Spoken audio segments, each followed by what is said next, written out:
Hello, and welcome to Stuart Saturday Live, Season 3, Episode 4. I'm your hostess, Andrea Zuvich, the 17th Century Lady. I'd like to begin by thanking last month's guest, Professor Cordelia Beattie, for chatting with me about Alice Thornton. Many figures like Thornton have become forgotten over time, but there are researchers whose work ensures we remember them. Today's no exception, for we will be looking at the life of Major General Philip Skippon, who lived from around 1598 to 1660, and is often overshadowed by Oliver Cromwell and Thomas Fairfax.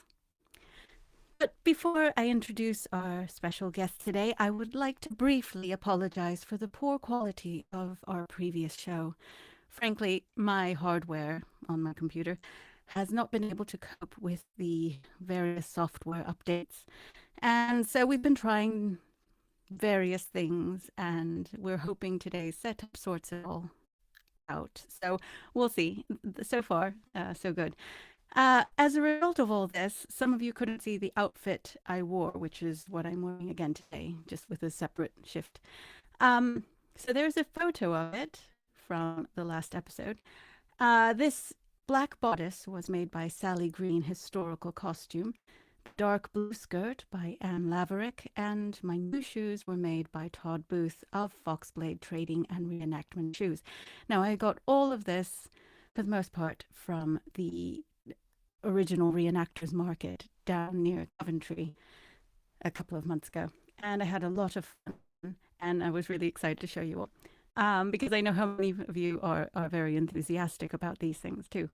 The linen kerchief band that you see, in that photo was made by Bones and Roses from nearby Sheffield. So I thought I'd share that with you today. Our guest today is Dr. Ismini Pells, who is the author of Philip Skippon and the British Civil Wars, The Christian Centurion. And you can see the cover of that right there. Ismini is a lecturer in the Department for Continuing Education at the University of Oxford. She specializes in the military and medical history of the 17th century, in particular the British Civil Wars. She has published several articles and chapters on this subject. Her book on Philip Skippon is based on her PhD thesis, which she undertook at the University of Cambridge. Ismini is president of the Cromwell Association and trustee of the Battlefields Trust. Joining us live from Long Melford, please welcome Dr. Ismini Pells. Hello, welcome.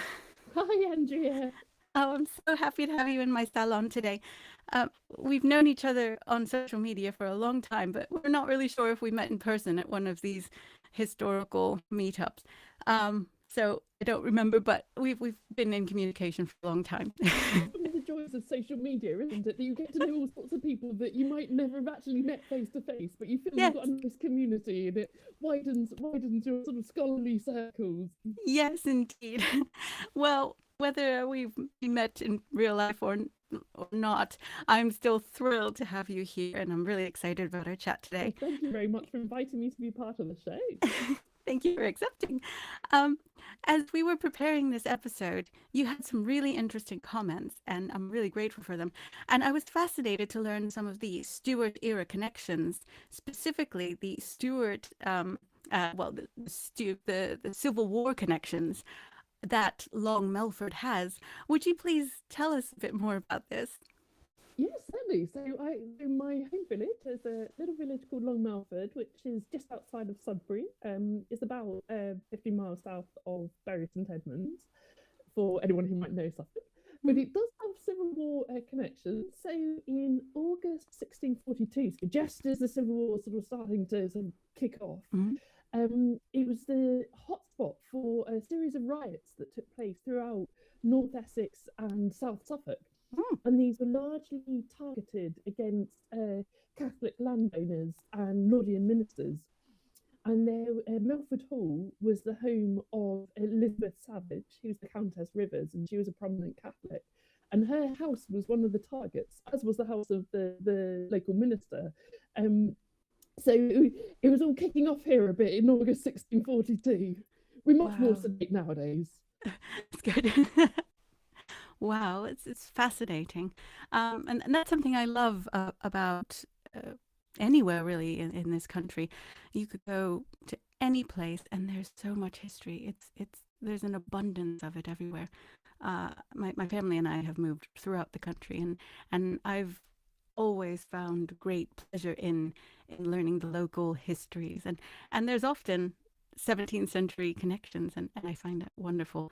Um, we lived in a little hamlet near Ludlow, near Craven Arms, so right around there in Shropshire. And there was 17th century history everywhere. We lived near Hopton Castle and everything. And of course, that famous gatehouse at Stokesay. Um, Yes, so, definitely. I mean, but everywhere you go, there's so much history, and it's often that tangible history that really gets me excited about everything. You know, it's just wonderful. Um, I was wondering, yeah, so we will be focusing our chat on Philip Skippon. So who was he? And well, yeah, in short, and we'll go into further detail about him. But who was this chap? So he's mainly known for his military role in the Civil War.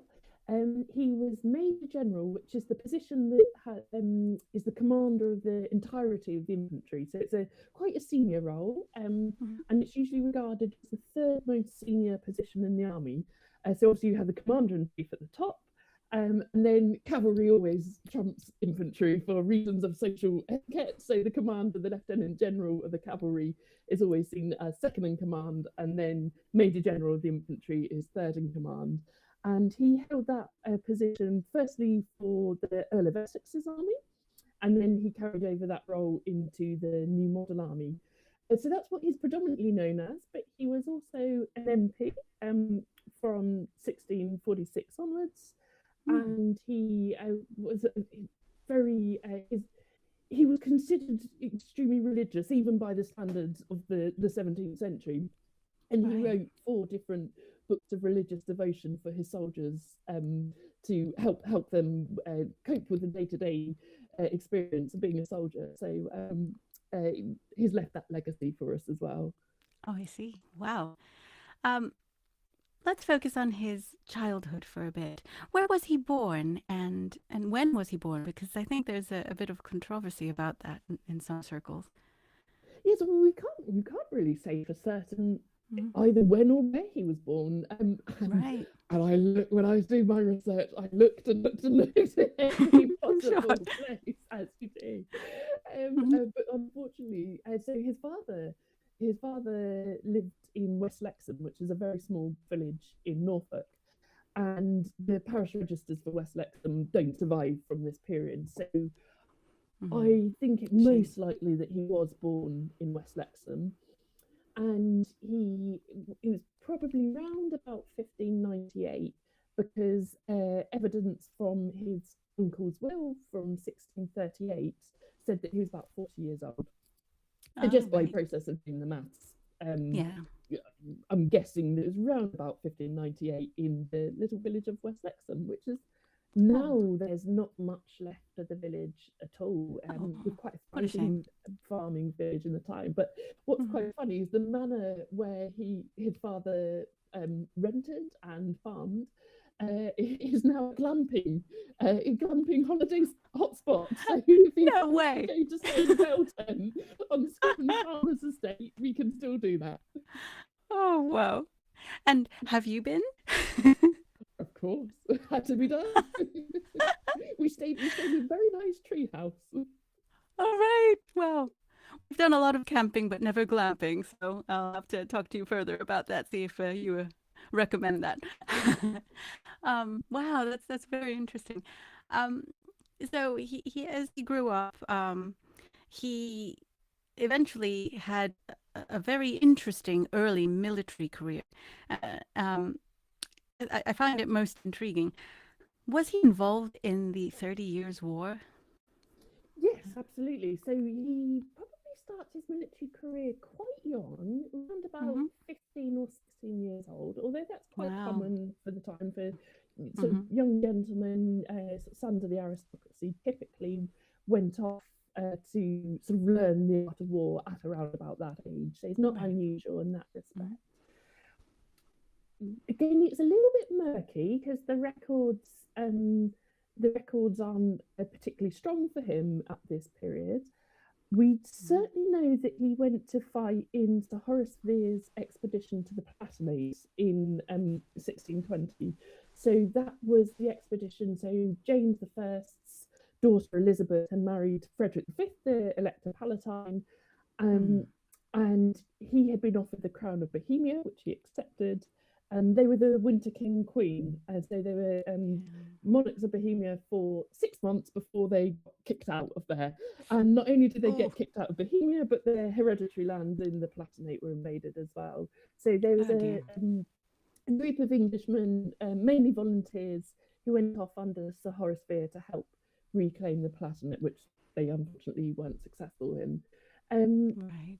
So, but again, there's evidence to suggest that he might have started his military career a little bit earlier than that, because there's a chap called John Crusoe, who's most famous for having written a military manual about the cavalry. But he's from a family of Dutch refugees that live in Norwich, and he was friends. His family were friends with Skippon. And in the dedication to one of his military books, he talks about Skippon's 24 years of fighting in the Netherlands, Germany, Denmark, and elsewhere. And again, just by process of doing the maths from when that book was published, I think it likely that he probably started his military career a few years earlier in the Netherlands.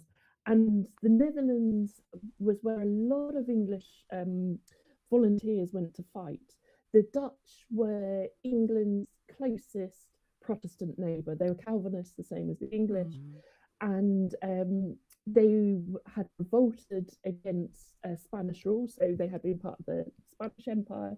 They revolted against that in the 1560s, and they had a long-running war of independence against Spain, the 80 Years' War.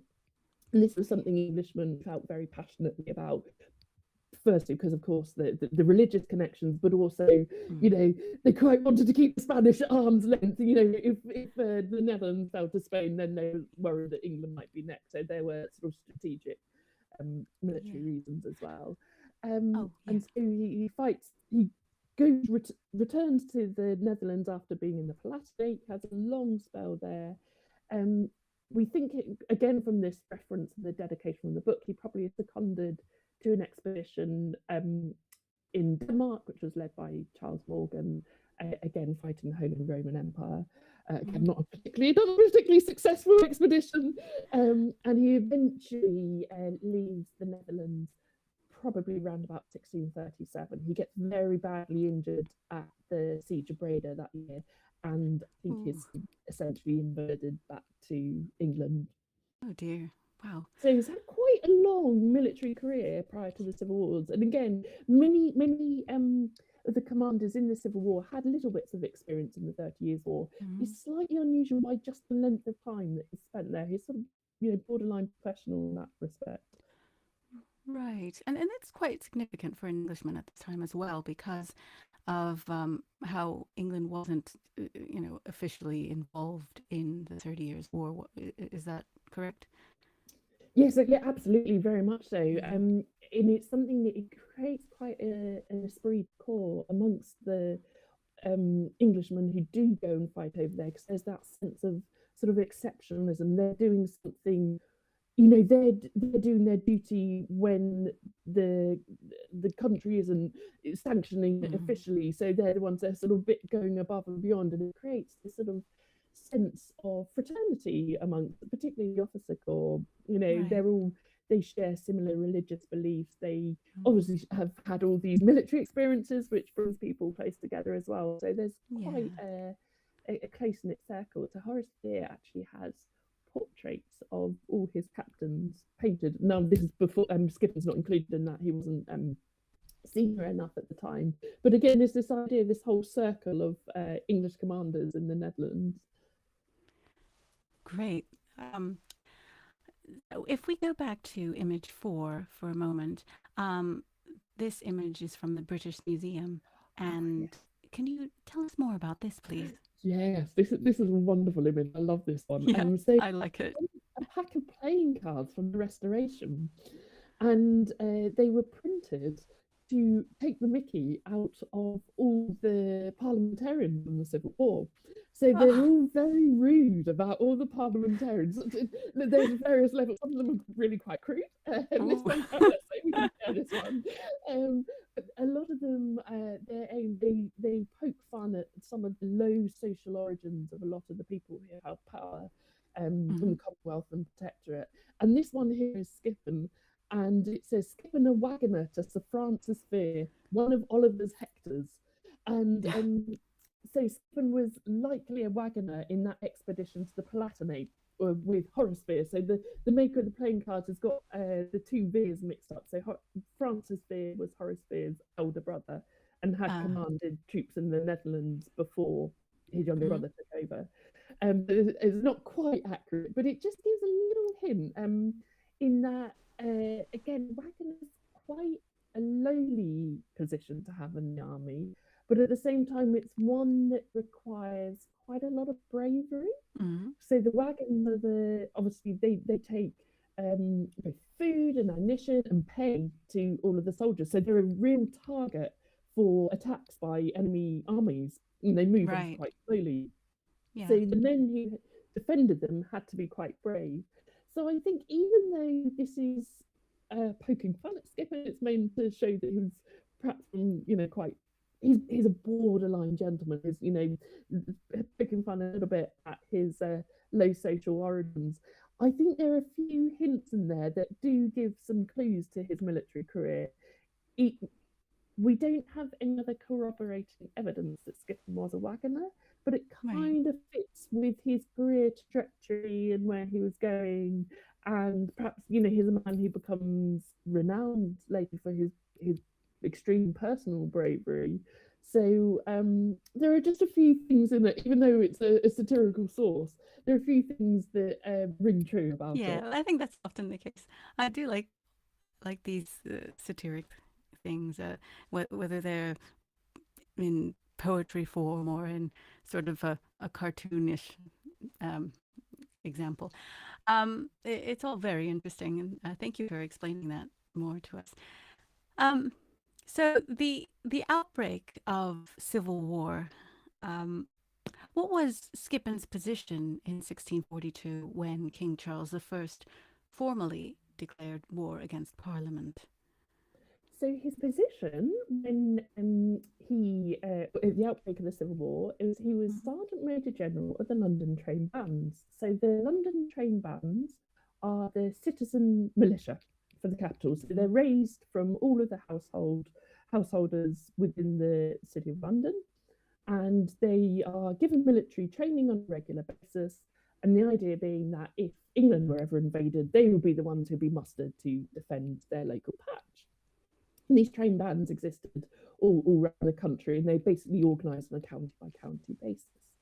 Now, it was quite controversial that Skippon had been put in charge of the London trained bands, because up until that point, that was a position that had always been held by the Lord Mayor.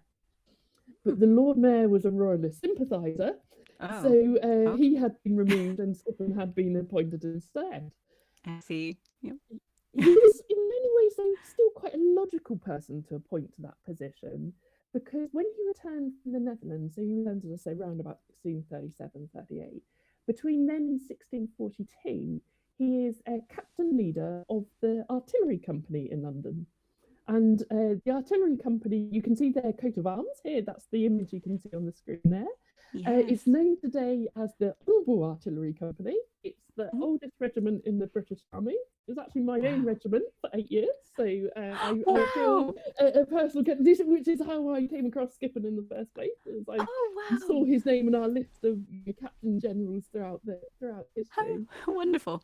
So In those days, the role of the artillery company was to train the officer corps for the London train band. So the officer corps were given a bit of extra training, and he was in charge of doing that. So he'd been training the officer corps of London train bands up until that point. So in that respect, he was quite a logical choice militarily.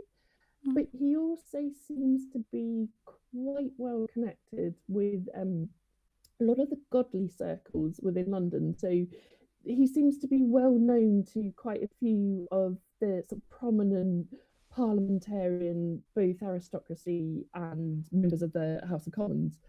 And that's likely because a lot of the leading figures in the artillery company were leading London merchants, and they were well connected to those MPs. Wow.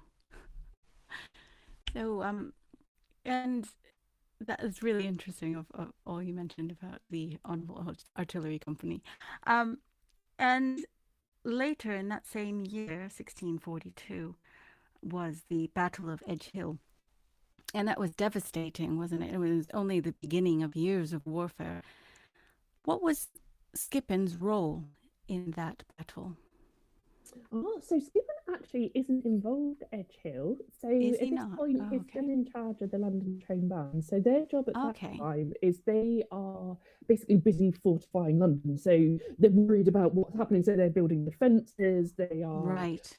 on sentry duty. But actually, it becomes quite important because, I mean, Edge Hill, it goes down in history as a draw, but it's one of those where I think it's fair to say the Royalists had the upper hand, and the King marches on London. And had the King captured London at that point in time, there is no doubt that the Civil War would have been very brief. It would have ended very quickly. Charles would have had the upper hand and re-established himself. I think that is fairly uncontroversial to say. Right. So he marches on London, and the train bands are tasked with defending London against his approach. So the Earl of Essex brings his army back to London as well, and the train bands line up with the Earl of Essex's army at Turnham Green, which is just on the western outskirts of London. And the battle of Turnham Green is a bit of a non-event in many ways. It's a standoff. So neither side really wants to attack. The sources suggest that the King's army were put off by the fact that a lot of the London train bands looked fresh. They were well armed. You know, they were inexperienced. They were distributed in amongst Earl of Essex's army, so there was, strong resolve amongst them, and they stood their ground. And I think that is, not to be underestimated how remarkable that was. That men who'd never seen war or the heat of war stand their ground to prevent the King's advance, and so the King backs off and retires to Oxford. And as a result of this success, it suggested that Skippon should be transferred from the train band to the Earl of Essex's army. So that's when he transfers and becomes the Sergeant Major General of Essex's infantry. Ah, yes. Yep. Right. Thank you. So was he from that point on? He would have been much more involved in subsequent battles. Was he involved in the Battle of Naseby in 1645? Absolutely, yes, he really was. So yeah, you're completely right. He was very much in the thick of it from November 1642 onwards. He's at all of the battles that the Earl of Essex's army is involved with. I said he then transfers to the New Model Army. His role in the formation of the New Model Army is really interesting. It'd been quite controversial. It was hugely controversial with the getting rid of the Earl of Essex, the Earl of Manchester, and the appointment of Thomas Fairfax. So Skippon is appointed alongside Fairfax right at the beginning, and the two men work really closely together to select the officers. And Skippon's given the chance, the responsibility to train all of the new recruits for the New Model Army. So the infantry it's quite new, quite raw. It relies a lot on conscription. Is quite untested when it comes to the Battle of Naseby. And again, I would say Naseby is probably one of Skippon's finest hours in the Civil War in many ways. So the way the battle pans out is the infantry is lined up in the middle with cavalry on either side, and this is very classic formation for Civil War battles. The infantry on the left is commanded by Henry Ireton, and they are scattered and destroyed and come onto they're trying to think of the right word, but they're not quite obliterated, but they're defeated significantly by the charge of Prince Rupert's cavalry from the Royalists. So the entire left wing of the army is exposed, and then the Royalist infantry come on, and so Astley is leading the infantry. So they're being pressed on very much on two sides, and they're being sort of pushed further and further back. And what Skippon manages to do at Naseby is he gets the infantry to stand their ground. They dig in, they stand their ground, and they manage to halt the Royalist advance and start to push it back. And it's at that moment that Cromwell is able to launch his cavalry on the right wing, and it's his actions with the cavalry that very much win that battle. Right. However, I like to I mean, I don't think I'm alone in this. Historians such as Glenn Ford, who's written quite extensively on Naseby, has said this too, so it's not just me. But I think that Skippon's role in that battle is absolutely crucial. If the infantry hadn't stood their ground, I think that would have been a complete defeat for not only for the New Model Army, but also I think the parliamentarian cause, because the New Model Army had been just so controversial. I think that the critics within the Parliamentarian Alliance would have wanted the whole thing destroyed as well. So that in many ways does determine, I think, the course of the Civil War. And it's even more remarkable because Skippon actually gets shot by one of his own men quite early on in the battle, and he's shot at close range by again, the sources suggest it by one of his own musketeers as they're reloading their musket and then wheeling away. So he's shot at quite close range, and he manages to stay on the battlefield until the very end, even though he loses obviously quite a lot of blood and things. So again, another example of Skippon's renowned for bravery, if you like. Yes. Do we know what part he was shot of his body? Yeah. Actually, there's very good sources about his wounding, because he's obviously so prominent by this stage. There are newspaper reports giving like sort of almost daily updates about how he's recovering and what Parliament are doing. Because he has been so involved in the formation of the New Model Army, Parliament just don't want to lose him. He's very trustworthy. He's quite senior by this point. So they send physicians and surgeons at his at the public expense to treat him. And so they also provide reports. So it's incredibly well documented. He was basically shot through under one of his ribs. And he has a huge scar under his ribs. But what was actually quite dangerous, we know that it didn't hit any of his internal organs, which is why he was able to carry on fighting. And we think that the bullet probably hit his shoulder blade at one point, which is why he protected him. But the loss of blood obviously was quite a problem, but also the bullet took in a little fragment of his waistcoat, and that stayed in the wound and it festered. And they knew they had to get that out, and the reports talk about that. And eventually, when the surgeons managed to get that little scrap of waistcoat out, and actually once that's removed, then he actually recovers quite well. After that, he does make a full recovery. What an incredible story! Wow, because to have it, to be shot at close range and also have an infection, but it missing all the major organs is incredible. So wow. Well, I mean, typically for Skippon, of course, he sees it in very providential terms. God has saved him, and God has saved him for great purposes, and that's very much how it's interpreted in the press as well. That Right. well, Well, God must yeah. have been on his side because he'd had this miraculous, sort of brush with death, but you survived, sort of thing. Yeah. Well, fair enough. Yeah, people to think that because it's quite incredible. Oh wow. Um, Remarkable. In chapter 5 of your book, and I do have a copy of Ismini's book here, uh, and it's a lovely hardback book, and I found it extremely well written, and Oh, thank you.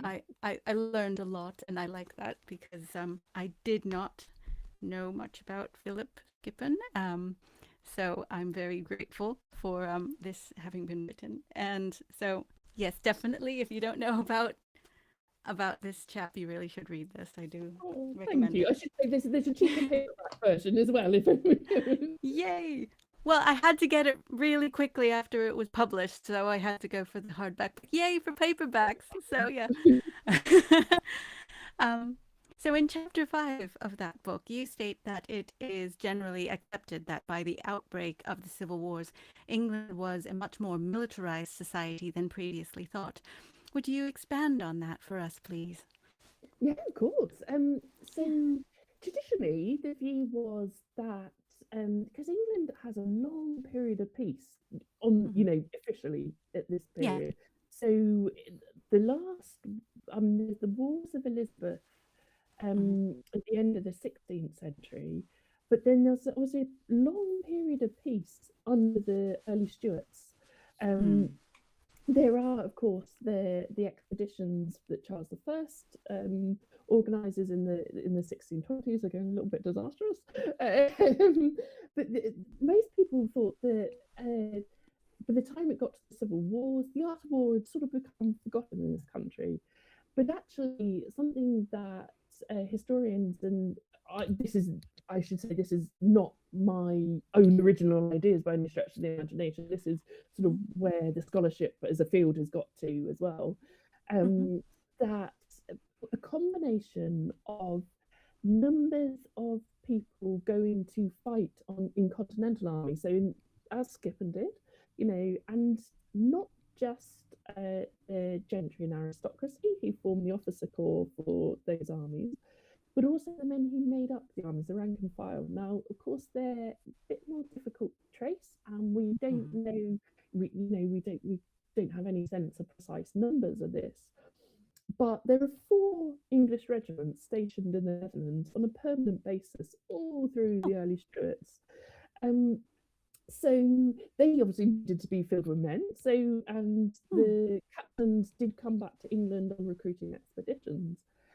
What is interesting is we have a little bit of evidence from the Civil War Petitions Project where men who had gone and fought in the 30 Years' War in the Continental armies seem to have been targeted for recruitment in the Civil Wars as well. So when the constables were going around recruiting for the Civil War army, so it's like, well, you've got experience, you know what you're doing. Mhm. So they were a real target for recruitment. Right. So there are those men, and then of course there are the train bands, which I mentioned. Mhm. So whilst these men wouldn't have seen active service, they're people who would know how to handle their weapons. They would know the theory, if not necessarily how it always worked out in practice. So and that covers quite a large number of men all around the country. Then on Right. top of that, military literature was extremely popular in this period. So military manuals were read, again, so perhaps more of an elite activity. Mm. Um, but although interestingly, there are historians who've worked on ballads that suggest that even ordinary people appreciated the same military values that were shared within these military manuals. Right. Again, it's a good theory and practice. I mean, obviously, reading a book doesn't make you a soldier. It doesn't prepare you for war, but it sort of shortens the training time. If you at least have some understanding of Yeah. the theory, then you should Yeah. be more teachable. So a combination of all of those factors England as a Right. country which thinks about war, practices war, perhaps a lot more than was traditionally appreciated. I see. But that happens with a lot of things, I think. I mean, um, we tend to focus on like I don't know, the elites, like the officers, but it's good to think about how the ordinary soldiers, lived. I mean, what their experiences were, and and also, I think of. I don't know why I'm thinking about this, but there was this the art of manege of the horses, and all that equestrian Yes, stuff. yes, yes. And I remember there are these wonderful manuals that came out in the early 17th century, and I think Cavendish and everything like that. Um, but uh, it, there is the other thing that many people, ordinary people, could not read. So it wasn't very widespread. Not to the extent that the upper classes were more Yeah, able yeah. to read, and so they had more access to books and could learn that way too. Um, there are all sorts of things I'm thinking about with what you've spoken about, including you could read things and you can learn things to a certain extent, but then that can help you when you're faced with reality and oh yes, someone mentioned that in that book, whereas if you just go out there without any knowledge of any of this beforehand, it can be more stressful, more perhaps more dangerous. I'm not making myself very clear, No, but no, I no, think, yeah. that makes perfect sense. I mean, it's quite interesting, for example, if you look at a good illustration of this in practice would be in the Civil Wars, London train bands. Hmm. So say these are people who practice regularly, so they know how to handle their weapons, they know how to march, they Right. know all the manoeuvres. Hmm. If you look at their performance in the civil wars, and the train bands go off and fight in several of the battles between 642 and 1644, they perform really well in set piece battles, but they're less good at skirmishing and perhaps a bit more ad hoc military encounters. Right. And that would suggest that if you think of what they were training to do all through, the 1630s, whatever, they were Yeah. they were practicing big, large scale military maneuvers. They were doing textbook sort of battle preparation. So when it came Right. to a textbook battle, if you like for example, First Battle of Newbury would be a good example of this. They perform really well, Hmm. but when they're required to perhaps think on their feet a little bit more, then they don't tend to perform quite as well as they do in those set piece battles. So, and I think that's a really good example. And again, this isn't my own work. This is the work that's being done by historians of the train bands. Um, Hmm. they have shown that you know this is they've argued, and I agree that this is that textbook training working in practice. Right. Well, all wonderful things to consider. Thank you. Um, so I'm going to ask something that many people might be asking right now, who are listening. Most people have heard of Oliver Cromwell and even Fairfax, but not Philip Skippon. Why is this the case? Why do you think? Really good question. I think there are a few reasons. Firstly, I mean, how you couldn't fail to notice Cromwell. I mean, he towers over everything. He Yeah. dominates, he literally dominates. He Hmm. obviously, by virtue of becoming Lord Protector, he's Hmm. very outspoken. He is a larger than life personality. So, Hmm. you can't ignore him. And similarly, I think Fairfax, obviously by his prominence and his actions, you can't fail to ignore him. Skipping a little bit sort of further down the pecking order, but I think a lot of it's to do with the way that he sort of deports himself at the time. Hmm. So he has this persona of a Christian centurion, Yeah. and this is taken from the Bible. It's based on religious figures, particularly from the New Testament, but the Old as well. And he has this whole series of values that he thinks that the Christian centurion should have. Mm-hmm. And this is what he obviously models his life on, and a lot of Right. it's to do with stoicism and uh, not being outspoken and uh, basically not giving your opinion too freely, essentially. Mm-hmm. And he does seem to live that. He is not a particularly outspoken man. Um, he seems to carry himself quite seriously. Right. So there's an element that, Puritan serious men aren't terribly interesting to write about. So there is, I think that's perhaps a little bit why later historians haven't written about him as well. Me and my husband had this joke when I was writing the book that I was trying to think of a good sort of title for it, and we decided that we should call it Sex, Drugs and Rock and Roll, or What a Puritan General Didn't Get Up To. He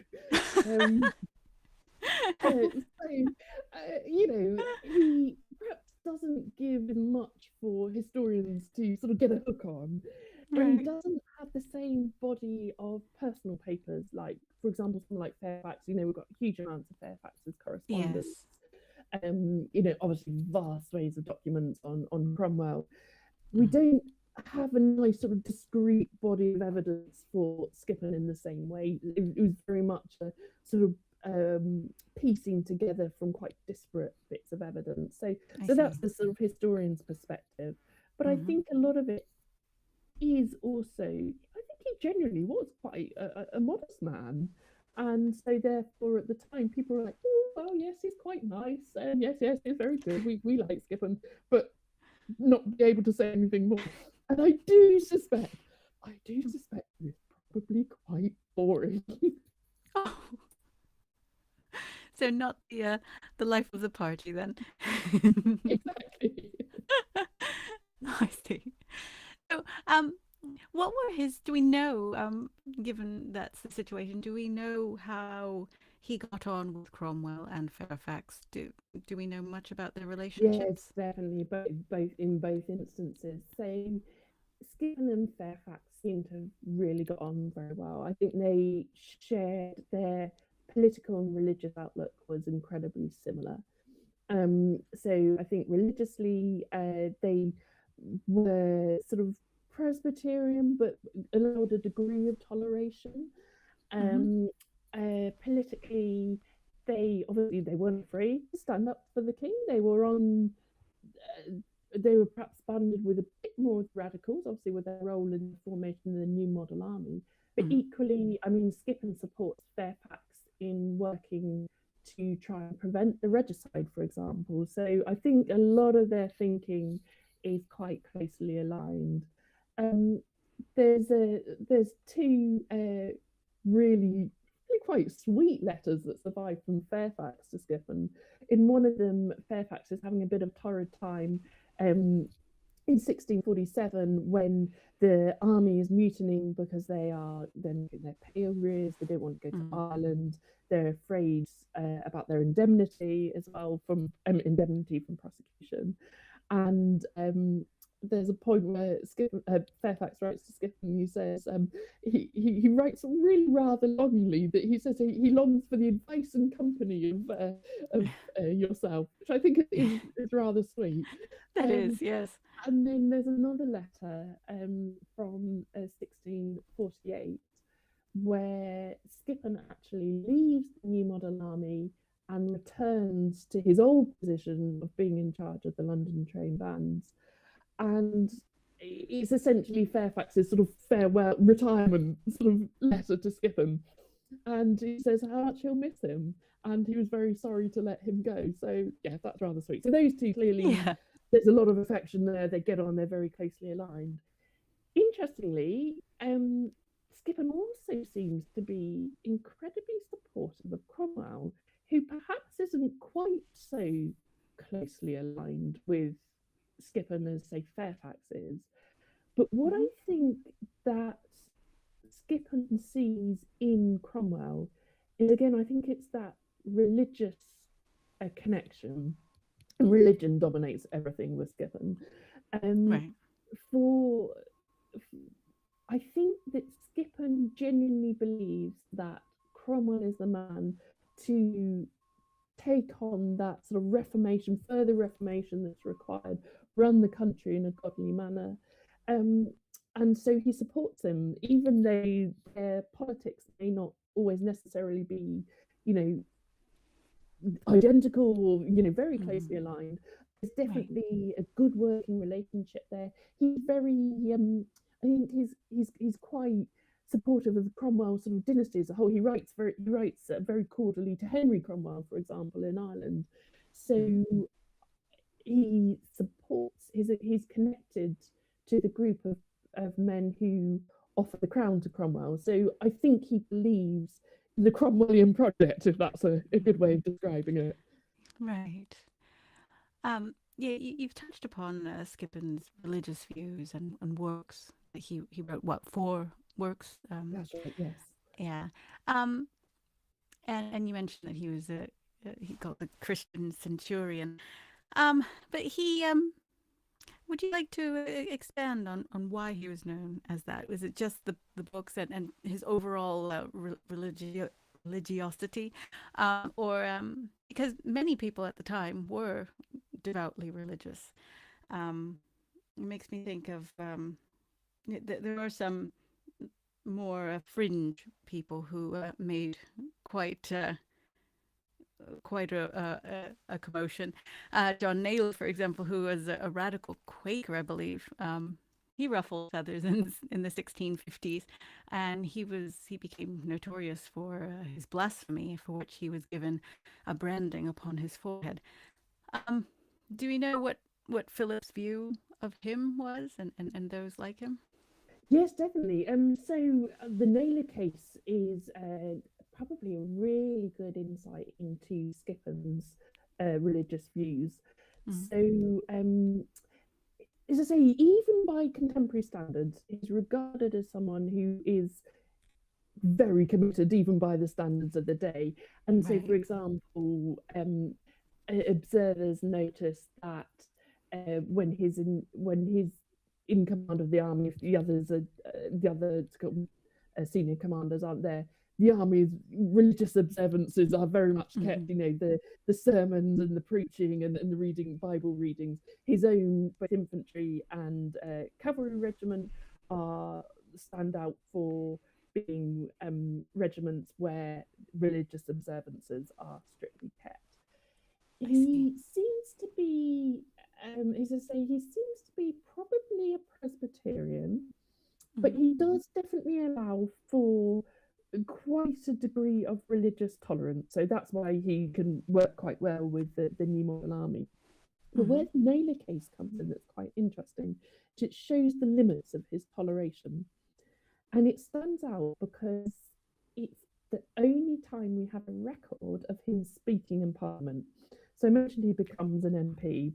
He does attend, and he sits on a lot of committees. He's very much a committee man. And the committees that he's appointed to often concern religion as well, which is quite interesting. So he's obviously seen as an authority on religious matters. Right. But he doesn't speak very often. And when he speaks in the Naylor case, he even says, you know, I don't speak very often, but I feel I have to in this case. And he's quite old by this time, and he's incredibly decrepit. And just the process of getting to his feet is really quite difficult for him. And he speaks at length against Naylor. Now, what Naylor had done is he had ridden into Bristol in imitation of Christ's entry into Jerusalem. And he was accompanied by ladies who said, you know, Hosanna, and waved, I'm not sure if they waved palms, but it was very much in imitation of the Palm Sunday entrance. And what really got Skippon about this is, firstly, it was seen as blasphemous. You know, he was trying to directly play the role of Christ. Yes. But what Skippon says he particularly dislikes is, not only is this going too far and being blasphemous, the problem is he said, it's one thing to hold an opinion, it's another to hold forth an opinion.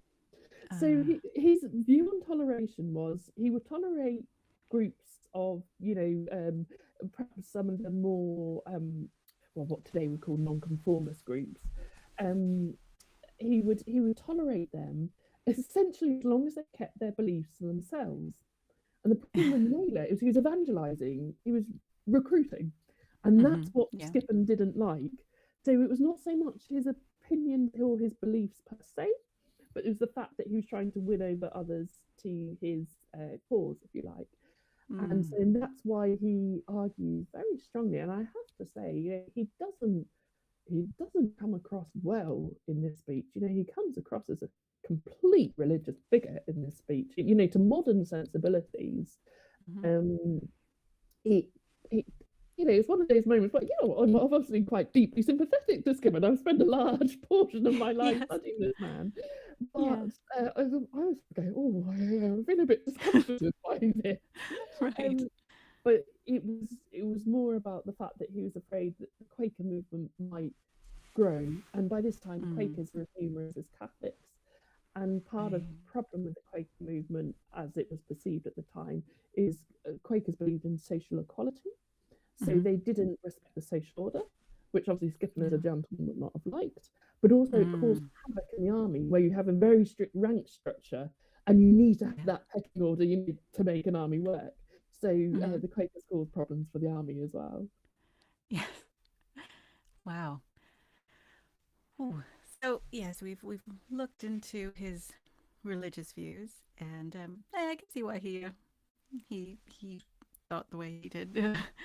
But I was wondering, his personal life. Did Skippon get married and have a family? I'm really glad you've asked me that, because so often as historians we get caught up on his religious beliefs, the finer points of his theological outlook, or what did he do in this particular political situation, and we forget that they're human beings. They're living, breathing human beings. They have social relations, and those social relations are incredibly important. His family are the people who support him through thick and thin. So whilst we don't know huge amounts about them, they must have been obviously vitally important to him. So Skippon firstly marries. He gets married as a young man when he's in Germany, in the Palatinate. He meets a local lady in Frankenthal, which is the town where he is stationed. And it's obviously quite a sort of wartime romance. So they get married, and she eventually comes back to England with him, and they have 8 children altogether, 6 of whom survive into adulthood. And they have a very happy marriage by all accounts. As I say, we don't know huge amounts about her, but they were clearly sort of very well suited to each other. Again, in some of his books, he talks about married life and how a household should be run, and presumably a lot of that is reflecting his own practices. So I'm guessing that his wife was quite compatible with him. She then unfortunately dies, and he becomes a widower, but he marries again in his old age. In 1657, he marries a widow, a lady who has had 3 husbands prior to him, so she's been widowed 3 times before. And she's an incredibly interesting. Oh, sorry, I should have said that his first wife was called Maria Coombs, or Mary Coombs, and his second wife was born Catherine Oxenbridge. She's known as Catherine Phillips by the time she marries him. Her third husband, so the one previous to Skippon, was actually a royalist commander, so she's a royalist widow. Oh, that's interesting. So although I should say her husband had surrendered Picton Castle before they got married, so we don't know, quite what her political beliefs were. But her brother-in-law was Oliver St. John, so the prominent parliamentarian. And she is from a Congregationalist family. And again, I think it's that religious compatibility. So her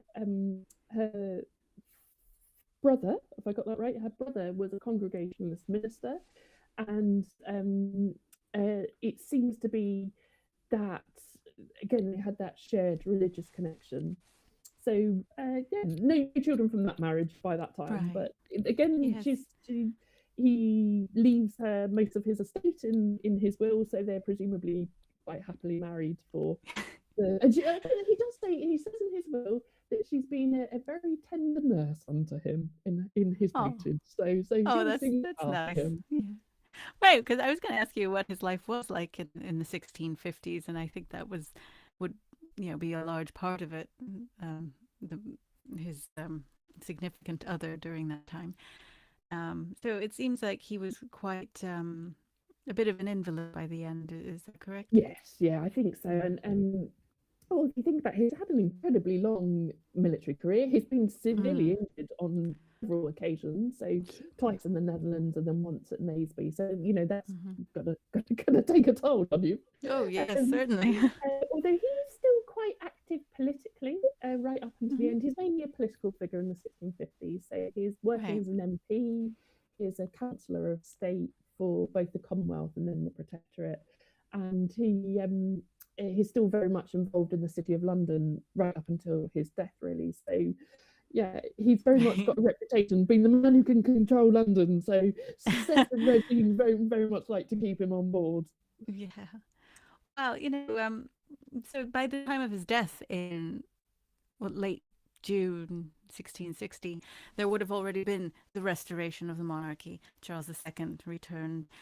What do we know? Do we know how he thought, what he thought about this? I mean, all the things that, or many things that his cause had fought for would be overturned. I mean, do we know what he thought of how things were developing in the country? No, unfortunately, not really. I mean, it's that he is incredibly frail by this time, and even his last sort of political appearance, which is at the sort of around in the end of 1659, they talk about how they don't want to get him out of bed too early, don't want to keep him from his bed too late at night because they understand how frail he is. But there is a slight clue in that he writes his will in February 1660. Obviously, he thinks he's about to die. But he adds a codicil literally days before he dies. And essentially what he does is he changes his bequest to one of his unmarried daughters.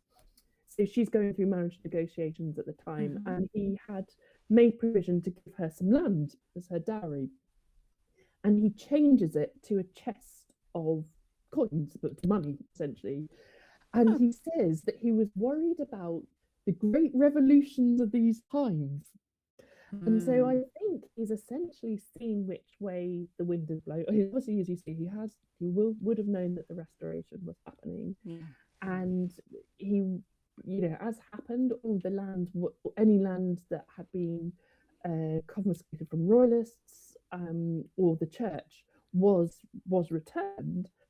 And so, or a lot of it was. So the land that he was going to give to his daughter was based on Bishop's lands in Norwich. So I think he would have known which way the wind was going. So he realised that it was better to give her money, so she would have been provided for, rather than risk her losing those lands and not having any kind of provision. So he talks about the great revolutions, and that's about as far as we know. But of course, for those who lived through the Restoration, they don't necessarily know that's going to be final.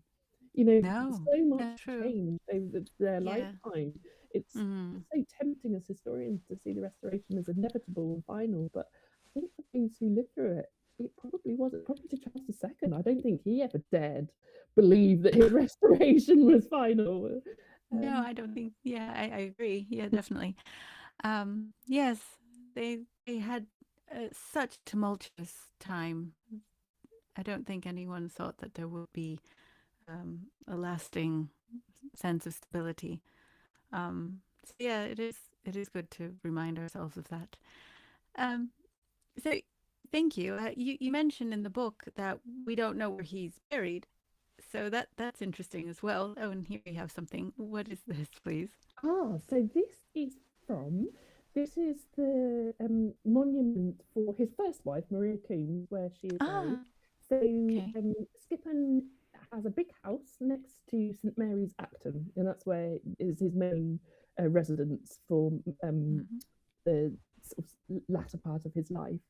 His wife is definitely buried there. We know that, we have the parish register record for that, and we have this wonderful memorial that you can see here. It doesn't quite look like that anymore, fortunately, because the church has been restored, but you can see part of that is still in the church today, although it's moved from its original position. Oh, okay. So we know that she is definitely buried there. We know that he dies in his house at Acton. It's therefore, I think, most likely that he is buried probably with his first wife in St Mary's Acton. Again, there's a very annoying gap in the parish registers for this period, you know, plague of my life. Oh dear, So there are no records at all in the registers from the time that he died, so it probably wasn't recorded. Also, after the restoration, the man who'd been ejected from the parish as the parish minister of St Mary's Acton during the Civil Wars returns.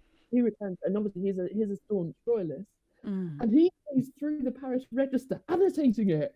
And so there's the record in Acton parish registers for one of Skippon's daughter's wedding, and he writes "knave" next to Skippon's name and traitor and that sort of thing. So I think that it's probably not the sort of thing that either the family particularly wanted to shout about for fear of desecration, perhaps, or you know, whoever buried him perhaps again didn't want to shout about it because of the political turmoil of the time. So my best guess is I think that's the logical place for him to be buried, but can't prove it, unfortunately. Though I think you could say likely. So that's good. That's a fair degree of confidence, I think. Yeah. Thank you. You've done a great deal of research into 17th century medicine.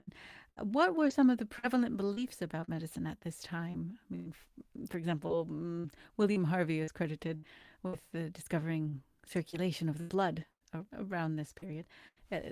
What was it, 1630s, 1640s, I think. And that was huge, of course.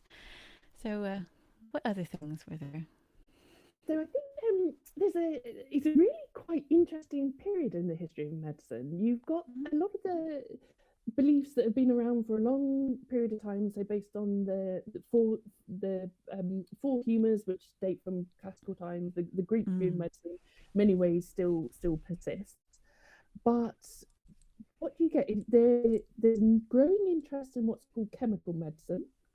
So the use of chemical medicine instead of just thinking about, for example, bloodletting or vomiting, or sorry, probably not great things to go into discussing. It's fine. But sort of balancing those humours. There's a looking at sort of new drugs, and a lot of that's also to do with emerging colonialism and access to the new worlds and new medical plants coming back from the Americas, and that sort of thing has a huge impact on the practice of medicine. But also for the warfare in this period, what's really interesting is the latter half of the 17th century is especially known for the emergence of observation-based practice. And so the idea that you experiment a little bit, you record what you see, and if something works, you write that down and you try that again, and if it continues to work, you continue with that practice. And likewise, you are aware of your failures, what doesn't work. So, but what's interesting is a lot of the practitioners who are at the forefront of that movement were surgeons during the Civil War, or fought during the Civil War. So, for example, there's a chap called Thomas Sydenham, who's known as the father of English medicine. He was a royalist officer during the Civil Wars. He wasn't actually a surgeon in the armies, but he did fight, and he'd already started his medical studies before the Civil Wars began. So he was obviously already thinking about medicine and medical practice. And when he emerges, particularly in the 1670s, with these ideas about observation-based practice, I think that he's thinking back to a lot of what he saw and witnessed in the Civil Wars.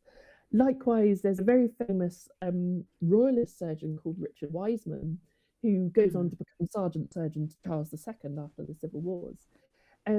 He writes lots of books where he uses case studies from his time in Civil War armies. And what he's particularly interesting for is he is really good at recalling his failures as well as his successes. And the idea Right. being, obviously, you can learn as much from your failures as well as your success. So this Indeed. whole idea of being able to treat lots of people at once, mass casualty situations, um, and sort of more of a one size fits all approach rather than the very individualistic sort of approach of the Greeks where it's all about the person's individual balance of humours. A lot of that has its origins in the Civil War. So I think it can be argued the Civil Wars revolutionised the practice of medicine in this country. Yeah. Well, I think that's probably true. Yeah, I agree. Um, well, thank you. That was all very fascinating.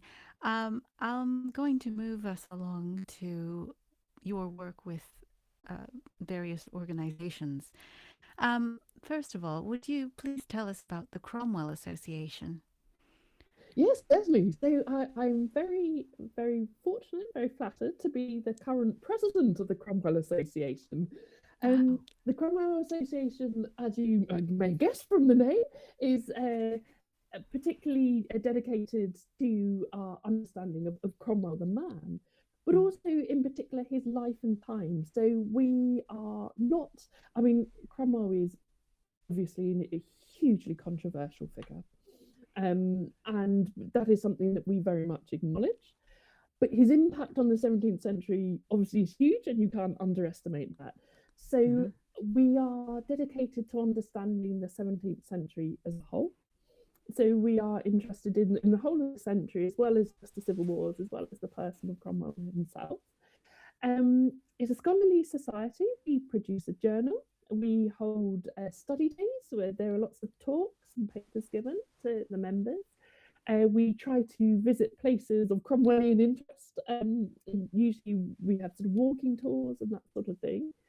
And also we do a lot of work with schools. One of the big purposes of the Cromwell Association is to support schools that are studying the Civil War, particularly for A level. It's obviously part of the A level syllabus. Mm-hmm. So we hold an annual school conference where sixth form students can come and listen to leading historians debate classic A-level type questions, and these are quite fun. You've got two, well-renowned historians, probably going hammer and tongs at each other debating a certain issue, but showing the sort of pros and cons for, the two sides of a debate for the Right. students to see. That's a Oh, very cool. popular event. We've also done training for teachers as well, so holding inset days to give them updates on the on latest developments in the civil wars, because obviously as teachers it can be incredibly difficult to keep updated with the latest scholarship. So that's one way we help with that, and we Right. also produce educational resources as well. So that's, yeah, and we hold an essay prize as well for A-level students as well. Great. That's very interesting. I'll have to check out your educational resources for my little one. Um, so the next one we have is the Battlefields Trust, and this is the other organization in which you're involved as a trustee. Please tell us more about this. Yes, certainly. So yes, the Mhm. Battlefields Trust is a large national organisation. Again, as you may guess from the name, is dedicated to the preservation and interpretation of the battlefields in this country. Mhm. And that covers literally all through the ages. So we cover all the different chronological periods. So people with interests in, the Wars of the Roses or the Vikings or the Wars of Simon de Montfort, all of those, as well as obviously civil wars as well. Um, so the Battlefield Trust, again, it provides a lot of sort of scholarly events such as talks, study days. They have a very successful online lecture series. Battlefield walks is a key part of what they do. helping with the interpretation of battlefields as well. So, some interpretation boards that you see when you go to a battlefield site, Yes. a lot of those are sponsored by the Trust. And again, just helping with sort of education and interpretation. Because of the size of it, it has a very active regional structure as well. So as well as the national organisation, there are regional organisations. So, for example, being in East Anglia, my local one is the East Anglian region, and although we're quite light in our region compared to many other parts of the country, but we were proud of what we have. So yes, it's about sort of preservation, education, interpretation. Wow, brilliant. Thank you.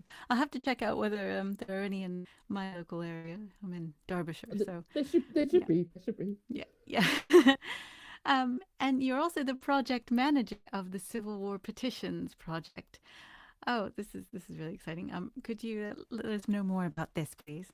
Certainly, this is a project I've loved being a part of. I'm very proud to have been a part of. So, it was a large Arts and Humanities Research Council funded project that was run between University of Oxford, University of Nottingham, University of Southampton, and University of Cardiff. And we had a team of 5 academics, and our job was to so during the Civil War, if you were injured in service or you lost your husband or father in the fighting, you're entitled to a military pension. And in order to claim your military pension, you had to submit a petition to your local court in your home county, local court of quarter sessions, and they would decide whether to award you a pension or not. And we have about 4,000 of these documents surviving in record offices all around the country. And they're wonderful documents because they give us a real insight into the lives of ordinary soldiers during the Civil War. As we talked about earlier in the show, we concentrate often inevitably a lot on the elites, on the gentry and aristocracy, because we're limited by our sources. These are sources from largely illiterate men and women. They were written for them by a scribe, but they tell their story. So they talk about where they were recruited, which battles they fought in, where they were injured, how this has affected their return to civilian life, all of those sorts of things. So we get a real insight into the experiences of ordinary men and women from these sources. So about 4,000 documents. Our job was to digitize them. So we photographed them all, and they're all uploaded and available on the Civil War Petitions website, where you can see photographs of the documents and you can see transcriptions of the text.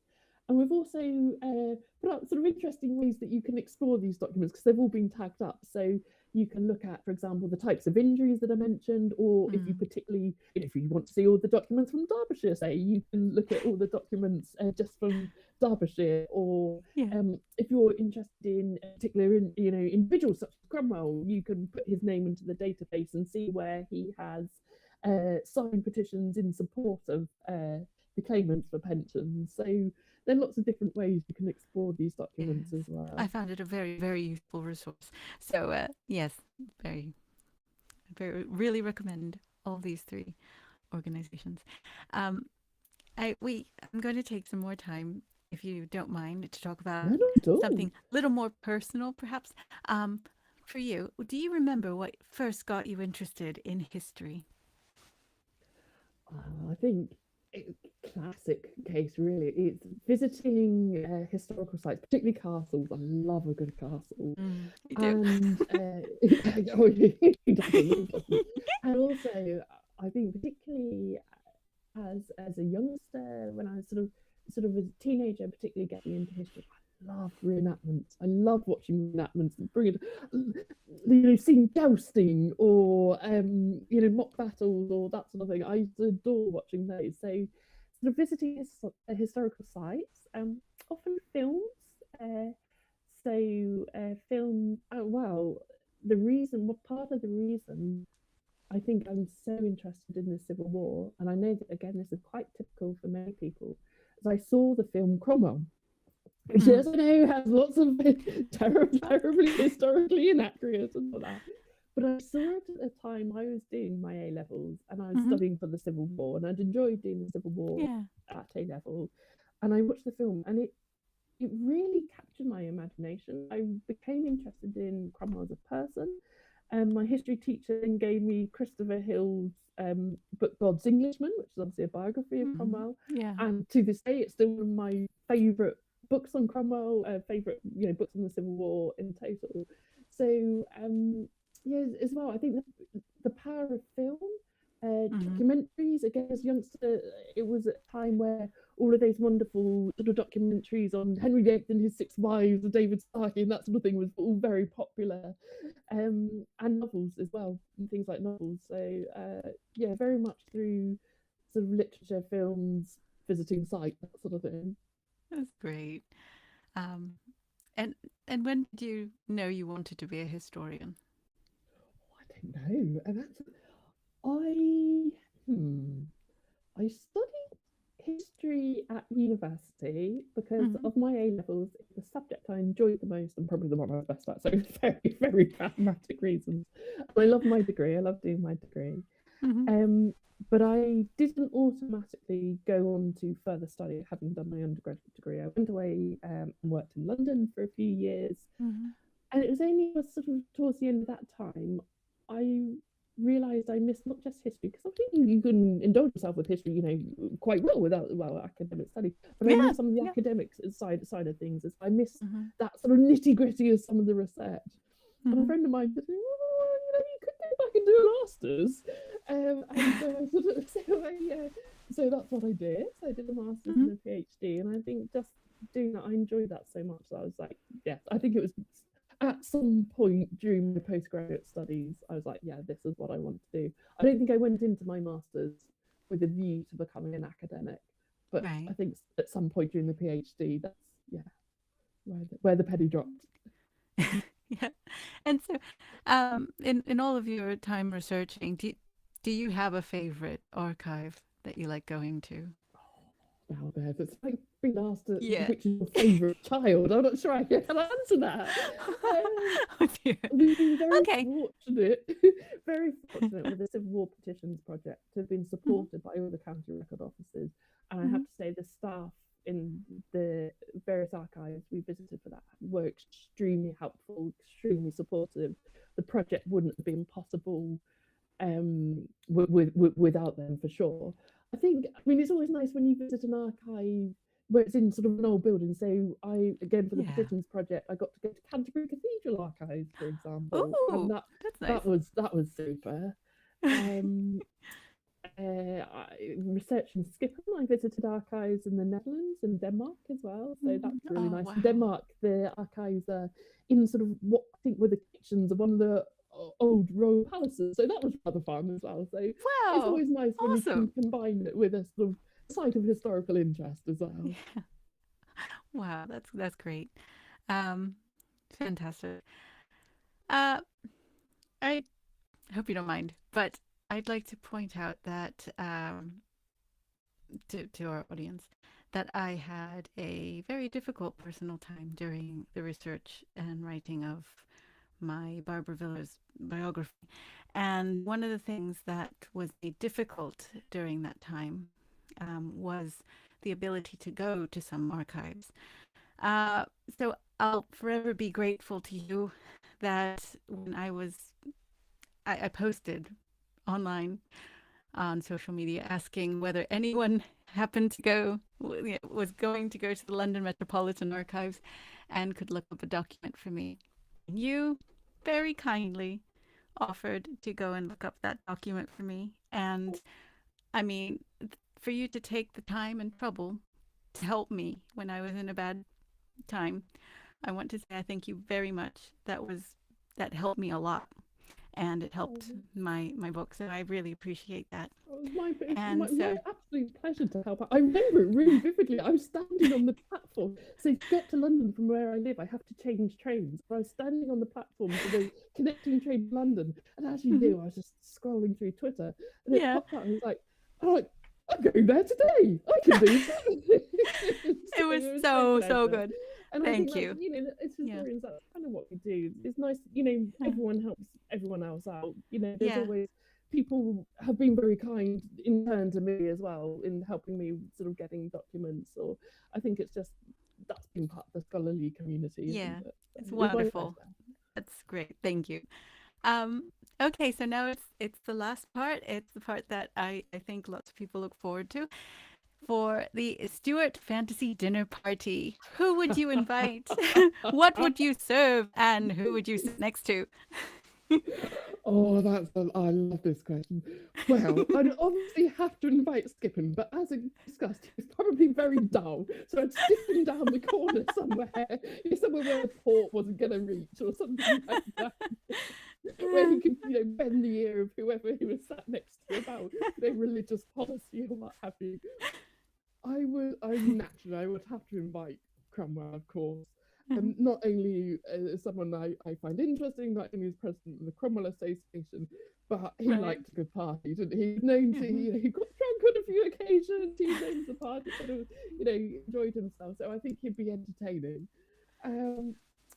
For the same reason, I'll probably also have to invite George Goring because I think he'd be he'd be a good, he'd definitely lighten the mood as well. I think I'd also like to invite some of the more really obscure people. So some of the petitioners that I've dealt with from the Civil War Petition Project, where there are certain petitions that are such wonderful examples for one reason or another that we always use them as our case studies. They're the ones we always use in talks or, when we're talking about the project because they're just such wonderful examples.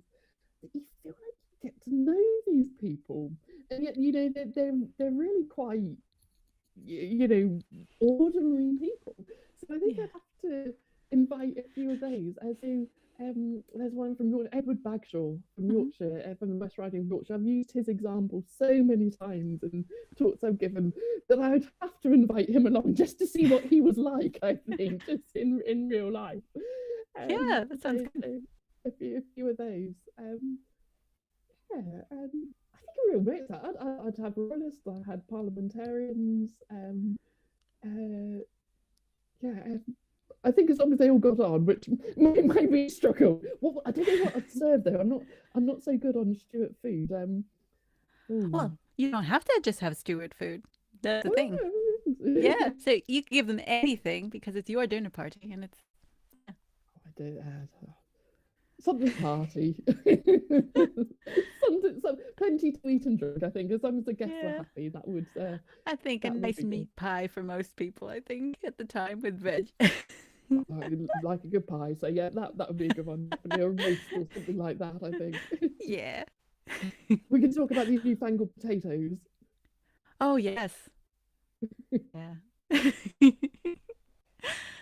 sounds like a good party. Who do you have at your dinner party? No one asks me that. That's great. Oh dear. Well, I'd have to have Barbara, of course, but yeah. But she'd have to be the center of attention or she'd get put out. So you can't upstage her in any way.